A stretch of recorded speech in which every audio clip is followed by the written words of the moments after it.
Le temps plein qu'on doit à M. Robert Debray, ça a été le miracle. Moi, ça a changé totalement ma vie. Bon, j'aurais concouru, je serais peut-être devenu chef de service, mais ça n'aurait pas du tout été pareil comme joie de vivre, comme joie intellectuelle, comme bon, tout ce que j'ai vécu, qui était une joie de tous les jours. Vous comprenez? Avec l'immense agrément, intérêt, passion de rencontrer des gens comme Joël Ménard, Pierre Corvol et d'autres. Hein. Vous comprenez? Une stimulation intellectuelle. Et ça, je crois qu'on le doit au temps plein. Parce que ce temps plein permettait quand même à des cliniciens, je prends l'exemple de Joël Ménard, qui est vraiment l'exemple parfait de ça, et de Pierre Corvol, qui sont partis de la clinique de l'hypertension et qui ont découvert et isolé la rénine. D'où résultent maintenant tous les nouveaux traitements anti-angiotensine, anti-rénine. Vous comprenez? C'est un très bel exemple, c'est des cliniciens qui pouvaient découvrir ça. Non, on est bien d'accord. Et ça, c'est parce que c'est arrivé, il y a eu le temps plein. Et ça, je pense que ça a été pour la médecine française un progrès considérable.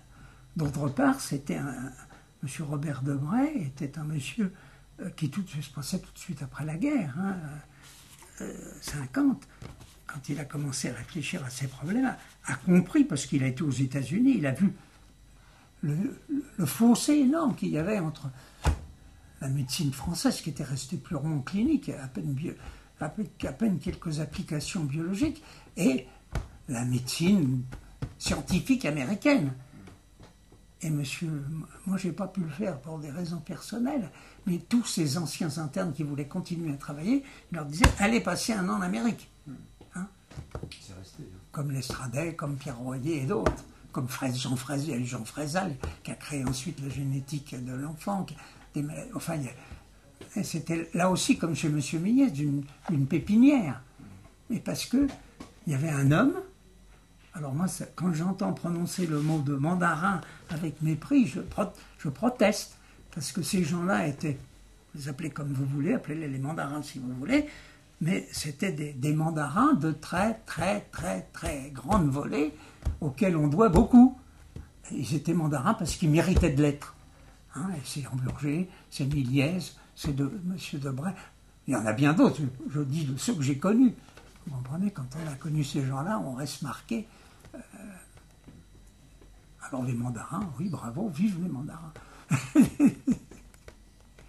Quand j'ai commencé, ça n'intéressait personne. Ça, souvent... Je peux vous dire que quand, en 77, comme je m'occupais d'hypertension, il y avait des hypertendus fumeurs et il n'y avait rien, j'ai ouvert une consultation, il n'y avait rien.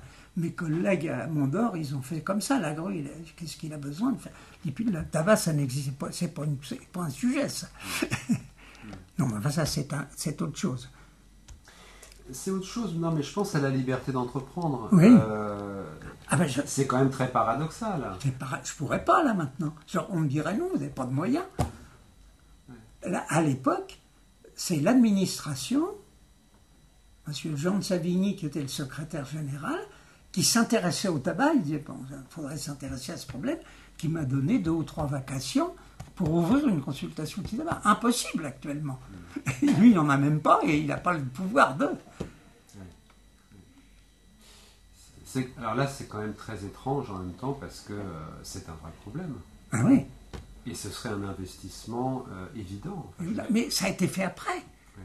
Ça a commencé, je le sais très bien, c'est grâce à Joël Ménard.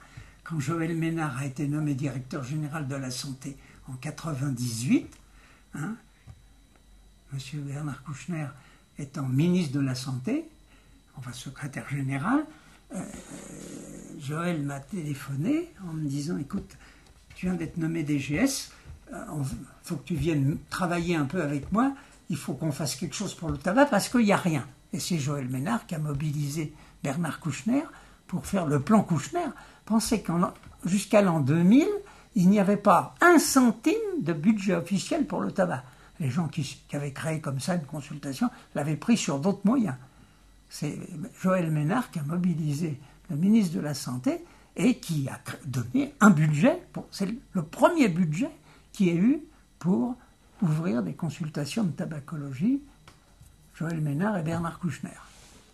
Alors ça c'est intéressant parce que, vous voyez, c'est toujours pareil. Là, il se trouve que des individus croisent des institutions. Voilà. Bon, alors Ménard vient de la PHP, il se retrouve au ministère, évidemment il garde des liens, et évidemment il voudrait donner des moyens à la PHP là où... Et il a son passé de spécialiste des maladies vasculaires.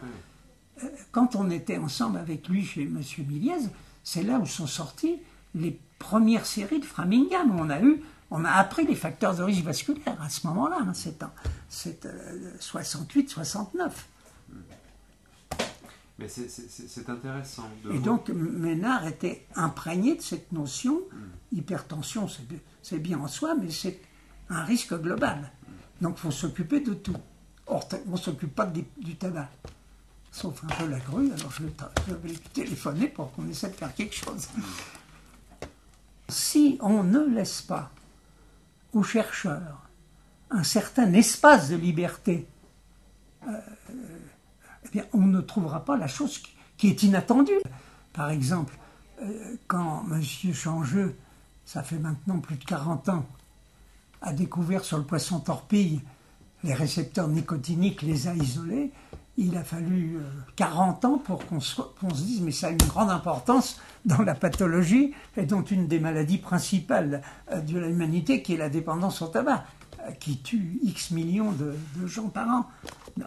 Mais voyez, au début, M. Changeux, qui était un jeune étudiant en recherche, s'est bien étudié l'activité électrique du poisson torpille et isolé ce qu'il a jugé comme responsable, qui était le récepteur nicotinique à l'acétylcholine.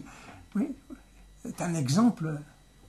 Mais après, il a fallu des années, et il n'y a seulement que depuis quelques années, c'est mais hier, 3-4 ans, que dans son laboratoire, il a pu travailler spécifiquement sur la dépendance tabagique et les récepteurs nicotiniques. Pendant très longtemps, il n'avait même pas de crédit pour le faire. Il pouvait travailler sur... mais c'est une belle application d'une recherche fondamentale qui, au début, la décharge électrique du poisson torpille n'a théoriquement aucun rapport avec l'homme. On isole une substance, personne ne sait à quoi elle peut servir, et puis on s'aperçoit après que c'est capital pour la dépendance tabac qui est un fléau de l'humanité.